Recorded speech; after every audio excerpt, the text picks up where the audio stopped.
ನಾವು ನಮ್ಮ ಜೀವನದಲ್ಲಿ ಅನೇಕ ಮೌಲ್ಯಗಳನ್ನು ಹೊಂದಿದ್ದೇವೆ. ತಾಳ್ಮೆ, ಸಹಬಾಳ್ವೆ, ಮನುಷ್ಯತ್ವ, ಮಾನವೀಯತೆ, ಹೀಗೆ ಅನೇಕವಾದ ಮೌಲ್ಯಗಳಿದ್ದಾವೆ. ಆದರೂ ಸಹ ನಾವು ಕೆಲವೊಂದು ಸಂದರ್ಭದಲ್ಲಿ ಬೇರೆಯವರನ್ನು ತೊಂದರೆಗೊಳಿಸಬೇಕಾಗ್ತದೆ. ನೀವು ಏನು ತೊಂದರೆ ಮಾಡ್ತೀರಾ ಅದರಿಂದ ಅವರು ಡಿಸ್ಟರ್ಬ್ ಆಗಬೇಕಂತ ನಾನು ಹೇಳೋದು. ಆದರೆ ಅವರು ದೇ ಹ್ಯಾವ್ ಟು ಥಿಂಕ್ ಡೈವರ್ಸ್ಲಿ. ಅವರಿಗೇನು ಪ್ರೆಸೆಂಟಾಗಿ ಒಂದು ದೃಷ್ಟಿಕೋನ ಇಟ್ಕೊಂಡು ಥಿಂಕ್ ಮಾಡ್ತಾ ಇದ್ದಾರೆ. ಆ ದೃಷ್ಟಿಕೋನವನ್ನು ಬದಲಿಸುವಂಥ ಪ್ರಯತ್ನವನ್ನು ಪಡಬಹುದು.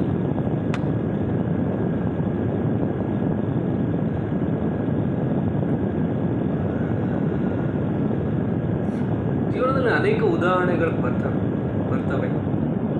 ನಾವು ಇಂಥ ಪ್ರಯತ್ನವನ್ನು ಪಡುವುದರಿಂದ ಏನೋ ಒಂದು ವಿಭಿನ್ನ ರೀತಿಯಾದಂಥ ಫಲಿತಾಂಶವನ್ನು ಹೊಂದಲಿಕ್ಕೆ ಸಾಧ್ಯ ಆಗ್ತದೆ. ಖಂಡಿತವಾಗ್ಲೂ ಸಹ ನಾವು ನಮ್ಮ ವಿಚಾರಗಳನ್ನು ಸಹ ಕೂಲಂಕುಷವಾಗಿ ಪರಿಶೀಲಿಸಬೇಕಾಗ್ತದೆ. ನಮ್ಮ ದೃಷ್ಟಿಕೋನ ಸರಿಯಾಗಿದೆಯಾ ಅದನ್ನು ಆವಾಗ ಚೆಕ್ ಮಾಡಬೇಕು. or in otherwise you may lose your direction of life, where you are going, where you are heading ಅಲ್ವಾ. ಒಂದು ವಿಷಯಗಳಲ್ಲಿ ನಮಗೆ ಸೂಕ್ತವಾದ ಸಲಹೆ ಸಿಗ್ಬೋದು, ಆದರೆ ಕೆಲವು ಎಲ್ಲ ವಿಷಯಗಳಲ್ಲಿ ಸಲಹೆ ಸಿಗ್ತದೆ ಅಂತ ನಾವು ಕೂತ್ಕೊಳ್ಳಿಕ್ಕೆ ಆಗೋದಿಲ್ಲ. ಆದರೆ ಸಹ ಯಾವ ವಿಷಯದಲ್ಲಿ ನಮಗೆ ಸಲಹೆ ಸಿಗ್ತಾ ಇದೆ ಆ ವಿಷಯದಲ್ಲಿ ನಾವು ಸರಿಯಾದದನ್ನು ಆಯ್ಕೆ ಮಾಡೋದಂತೂ ನಮ್ಮ ಸ್ವಾತಂತ್ರ್ಯಕ್ಕೆ ಬಿಟ್ಟ ವಿಷಯ. ಹಾಗೆ ಈಗ ನಮಗೆ ಆಯ್ಕೆಗಳೇ ಇಲ್ಲ ಅಂಥ ಸಂದರ್ಭದಲ್ಲಿ ನಾವು ಯಾವುದು ವ್ಯಾಪಕವಾಗಿ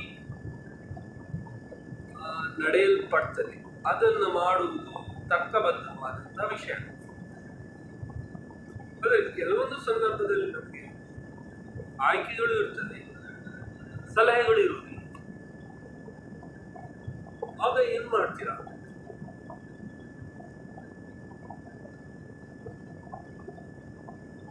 ಒಂದು 2 ನಿಮಿಷ ದೀರ್ಘ ಉಸಿರಾಟ ಮಾಡಿ.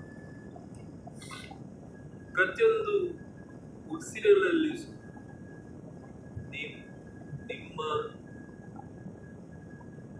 ಒಂದು ಕಷ್ಟಗಳು, ನೀವು ನಡೆದು ಬಂದ ರೀತಿ, ಯಾವುದಕ್ಕೆ ನೀವು ಆದ್ಯತೆಯನ್ನು ಕೊಡ್ತೀರಾ ಅದನ್ನ ಗಮನ ಇಟ್ಟರೆ ನಿಮಗೆ ಖಂಡಿತವಾಗ್ಲೂ ಮಾರ್ಗ ಸಿಕ್ಕೇ ಸಿಗ್ತದೆ. ಇದೇ ಒಂದು ದಾರಿ, ಹೀಗೆ ಹೋಗ್ಬೇಕು.